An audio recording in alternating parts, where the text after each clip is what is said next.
শালিনীর কাছ থেকে রুদ্রের ব্যাপারে সব কথা জানতে পেরে চমকে গেল রোহিত। হ্যাঁ বন্ধুরা, এমনটাই দেখা যাবে। তাই সম্পূর্ণ জানতে ভিডিওটিতে লাইক দিয়ে চ্যানেলটি সাবস্ক্রাইব করে দেখতে থাকো।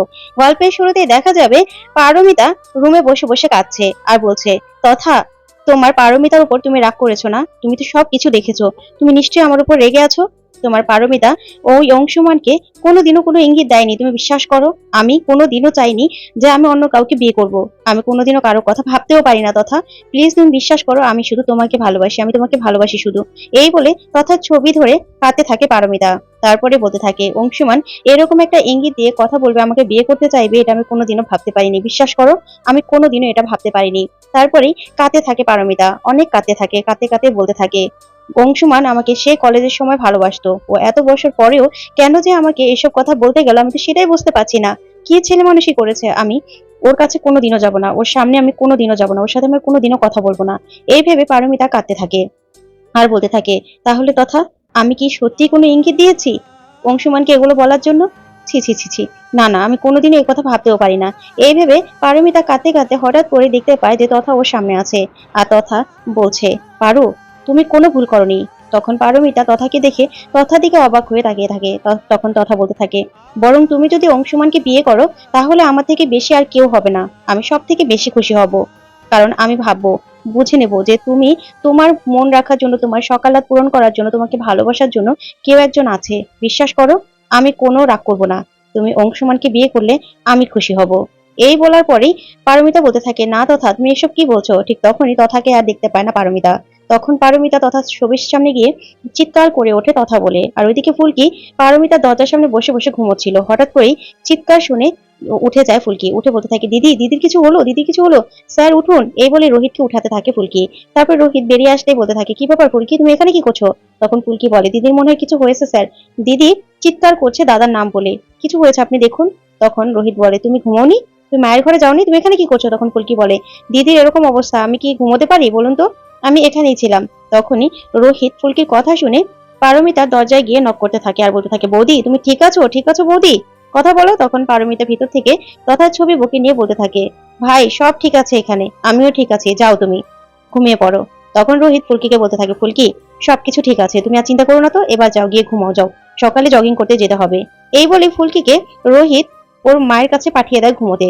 তখন রোহিত মনে মনে ভাবতে থাকে, মেয়েটা ভালো করতে গিয়ে খারাপ হয়ে গেছে, কেন যে এই ছেলে মানুষটি করে আমরাও বুঝতে পারিনি। আসলে দিদির ডিসিশন, দিদির জীবন নিয়ে, বৌদির জীবন নিয়ে ডিসিশন নেওয়ার দায়িত্ব তো বৌদির। আমরা কেন তাকে হুট করে একটা ডিসিশন চাপিয়ে দিতে চেয়েছিলাম? ভুলটা আমাদেরই হয়েছে। এই বলে রোহিত মনে মনে কষ্ট পেতে থাকে। তারপরের দিন সকালবেলায় ফুলকি আর রোহিত জগিং করতে বের হয়। তারপরে ফুলকি রোহিতকে বলতে থাকে, স্যার আপনি আমার উপর রেগে আছেন না? তখন রোহিত বলে, কেন রেগে থাকবো? তখন ফুলকি বলতে থাকে, এই যে এরকম একটা কাণ্ড ঘটালাম আমি, আমি তো দিদির আর দাদার ভালোই করতে চেয়েছিলাম বলুন, এখন দুজনই আমার উপর রেগে আছে, কেউ আমার সাথে কথা বলতে চায় না, কেউ আমাকে আর ভালোবাসে না। তখন রোহিত বলে, দেখো পাকামো করা বন্ধ করো, আর তুমি যেটা করেছো সেটা হয়তো বা ভুল ছিল, কিন্তু তুমি তো আর খারাপ ভেবে কিছু করনি, তাই ওরা ঠিক বুঝতে পারবে। আর শুনো, তার থেকে বড় কথা হলো তোমাকে ওই দুজনই খুব ভালোবাসে। তখন ফুলকি বলে, হ্যাঁ দাদা দিদি তো আমাকে ভালোবাসে আমি জানি, কিন্তু আপনি তো আর ভালোবাসেন না বলুন, আপনি তো আমার উপর রেগে আছেন। তখনই রোহিত এই কথা শুনে অবাক হয়ে যায়, মনে মনে বলতে থাকে, কত পাকা মেয়ে আমার মুখ থেকে শুনতে চাইছে আমি ওকে ভালোবাসি। তখন ফুলকিও মনে মনে বলতে থাকে, একবার বলে দিলেই তো হয়, হ্যাঁ ফুলকি আমিও তোমাকে ভালোবাসি। মা কালী গো একটু দেখো না, স্যার একটু বললে কি হতো, বললো না। তখন রোহিত বলে, দেখো ফুলকি এত পাকামো করার কোনো দরকার নেই। তখন ফুলকি বলে, স্যার আপনাকে যেটা জিজ্ঞাসা করি সেটা সেটা বললেই তো হয়, সেটা বলুন আগে, আপনি তো আর আমাকে ভালোবাসেন না তাই না? তখন রোহিত বলে, দেখো ফুলকি ভালোবাসাটা সবার মন থেকে আসে, তাই এসব কথা বলার কোনো মানে হয় না, চলো তো আমরা জিলেপি কিনবো। এই বলেই ফুলকিকে বলতে থাকে, জিলেপি? তখন রোহিত বলে, হ্যাঁ বৌদির জন্য, কারণ দাদা মাঝে মাঝে বৌদির জন্য জিলেপি নিয়ে আসতো গরম গরম, কারণ বৌদির গরম জিলেপি আর চা খুব পছন্দ, দেখবে সামনে দিলে একদম রাগ গলে জল হয়ে যাবে, চলো তাড়াতাড়ি। এই বলে রোহিত গিয়ে জিলেপি কিনতে থাকে। তখন ফুলকি দেখে খুব আনন্দ পেতে থাকে আর বলতে থাকে, মা কালী গো স্যার যদি আমাকে ভালোবাসে তাহলে আমার জন্য তো মাঝে মাঝে এরকম জিলিপি আমি কি পছন্দ করি সেগুলো নিয়ে আসবে তাই না?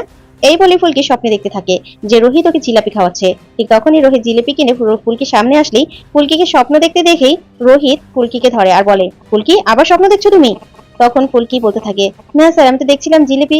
তখন রোহিত বলে, একদম না, জিলিপি খাওয়ার কথা স্বপ্নেও ভাববে না বুঝেছো, আর স্বপ্নেও জিলিপি খাবে না, তুমি না বক্সার, তোমার মিষ্টি খাওয়া একদম নিষেধ বুঝেছো, চলো। এই বলেই রোহিত এগোতে থাকে আর ফুলকি মনে মনে বলতে থাকে, দূর ভালো লাগে না, কেন যে স্বপ্নগুলো দেখাও না মাকারি তুমি, যে স্বপ্নগুলোর জন্য বকা শুনতে হয়, এরকম কোনো স্বপ্ন দেখাও না যেগুলো সত্যি হবে। তুমি তো আমাকে সবসময় জ্বালাতন করো, আবার আমি যদি রাগ করি তাহলে আবার এসে চড় মারো, দূর আর ভালো লাগে না। তখনই রোহিত বলে, আসতে বললাম তো, আসো। তারপরে ফুলকি দৌড়ে চলে যায়। তারপরে দেখা যাবে বাড়িতে আসলেই লাবু, তমাল, পিয়াল সবাই জিলিপি দেখে খুব খুশি হয়। আর রোহিত বলে, হ্যাঁ বৌদির পছন্দ তো, বৌদি দেখবে খুব ভালো লাগবে। এই বলেই একটা প্লেটে জিলিপিগুলো ঢেলে ফুলকিকে পাঠায় চা চা বানানোর জন্য। তখন ফুলকি গিয়ে চা বসায়। আর ওইদিকে লাবু তখন গিয়ে বলতে থাকে, ফুলকি চা পাতাটা বেশি ভিজে গেল তো। তখনই ফুলকি কিছু ছাড়াই হাত দিয়েই সেই চায়ের পাত্র নামাতে গেলে হাতটা পড়ে যায়। তখন ফুলকি চিৎকার করে উঠলেই রোহিত, তমাল, পিয়াল সবাই দৌড়ে আসে। তারপরে রোহিত ফুলকির হাত ঠান্ডা পানিতে চুবোয় আর বলতে থাকে, ফুলকি একদম দেখে দেখে নিতে পারো না, সব কিছুতে তাড়াহুড়া, একটা না একটা গন্ডগোল বাজাবে মেয়েটা। তারপরে রোহিত ফু দিয়ে দিয়ে ফুলকির হাতটাকে ঠান্ডা করতে থাকে। তখন ফুলকির খুব ভালো লাগতে থাকে আর রোহিতের দিকে অবাক দৃষ্টিতে তাকিয়ে থাকে আর মনে মনে হাসতে থাকে। এই কাণ্ড দেখে লাবু, তমাল, পিয়াল সবাই মজা করতে থাকে। তারপরে দেখা যাবে শালিনী আর ঈশিতা তখনই সেখানে এসে দাঁড়ায়। আর ফুলকির আর রোহিতের এই কাণ্ড দেখে শালিনী অবাক দৃষ্টিতে তাকিয়ে থাকে আর ঈশিতাও তাকিয়ে থাকে। তারপরে রোহিত হঠাৎ করে লাবুদের কাণ্ড দেখে বলতে থাকে ফুলকিকে, জলে আরো চুবিয়ে রাখো, বুঝেছো, হাতটাকে ঠান্ডা জলে চুবিয়ে রাখবে। তারপরেই তমালের কাছে আসলেই তমাল বলতে থাকে, রোহিত তুই আর একটু ফুলকির হাতে চুবিয়ে রাখতি তাহলে তো ভালো হতো। তখন রোহিত বলে, দেখ এখন কিন্তু আমার হাতে মার খাবি। তারপরে দেখা যাবে লাবু ফুলকিকে জড়িয়ে ধরে। তারপর ওরা চা বানাতে থাকে। ওইদিকে ঈশিতা শালিনীকে বলতে থাকে, কি ব্যাপার শালিনী, কষ্ট হচ্ছে না? তখন শালিনী বলে, কেন, আমার কেন কষ্ট হবে? ও, এই রোহিত আর ফুলকিকে একসাথে দেখে তোমার কি মনে হচ্ছে রোহিতকে আমি ভালোবাসি? মোটেও না। রোহিতকে আমি ভালোবাসি না, তবে রোহিত আর ফুলকিকে আলাদা করতে পারছি না, এটাই যা। তখন এই কথা শুনে ঈশিতা চমকে যায়। তখন শালিনী বলে, কষ্ট পাও তো তোমার কথা, কারণ তোমার পজিশনটাও নেই আগের, আবার বাড়িতে তোমাকে কেউ ভালোবাসে না, কেউ দেখতেও পারে না। যেই তোমার পিছু পিছু ঘুরঘুর করতো এখন সেই তোমার দিকে ফিরেও তাকায় না। তাই কষ্টটা না তোমার হওয়ার কথা, আমার নয়। এই বলে শালিনী সেখান থেকে চলে যায়। তখন ঈশিতা মনে মনে বলতে থাকে, সময় আমারও আসবে, আমিও ঘুরে দাঁড়াবো, বুঝেছো। তারপরে দেখা যাবে সেখানে পারমিতা আসে। পারমিতা আসলেই সবাই খুব সুন্দর করে পারমিতাকে পরিবেশন করতে থাকে সেই চা জিলিপি, যা দেখে পারমিতা খুশি হয়ে যায় আর বলে, এই আইডিয়াটা কার ছিল? তখন সবাই মিলে রোহিতকে দেখায়। তখন রাগ করে সবাই মুখ ভার করে থাকলেই পারমিতা বলতে থাকে, আমি পারমিতা রানী প্রসন্ন হয়েছি তোমাদের এই আচরণ দেখে, আমি খুব খুশি হয়েছি। তখনই সবাই হই হুল্লোড় করে ওঠে আর ওইদিকে ঈশিতা অবাক হয়ে সে সবকিছু দেখতে থাকে। তারপরে দেখা যাবে পারমিতা বলতে থাকে, আমি খুব ভাগ্যবান জানো তো, তোমাদের মতো এতগুলো বন্ধু পেয়েছি, আমি সত্যি ভাগ্যবান, আমার আর কিচ্ছু লাগবে না। এই বলে পারমিতা ফুলকিকে বলতে থাকে, খুব রাগ হয়েছে না? আচ্ছা আমি সব ভুলে গেছি, তুমিও ভুলে যাও, আর কখনো এরকমটা হবে না। এই বলে পারমিতা ফুলকিকে জড়িয়ে ধরে আর সবাই মিলে সবাইকে জড়িয়ে ধরে। তখন বলতে থাকে, লাবু আমার বাড়িতে যেতে হবে বিকালে, বুঝেছিস?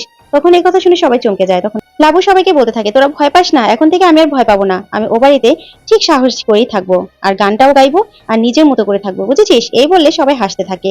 ঠিক তখনই বক্সিং অ্যাসোসিয়েশন থেকে লোক আসে। আসলে রোহিত বলতে থাকে, স্যার আপনারা? তখনই রোহিতকে ওনারা সবাই বলতে থাকে, আসলে আপনি তো বক্সিং এ আর ঢুকবেন না বলেছেন, ফুলকির মতো ছাত্রী তৈরি করবেন, তাই অনুপম স্যার নিজে এটা ঠিক করেছে যে আপনি যদি এখানে একটা বক্সিং একাডেমি নিজে তৈরি করতেন তাহলে আমরা আপনাকে সাহায্য করতাম।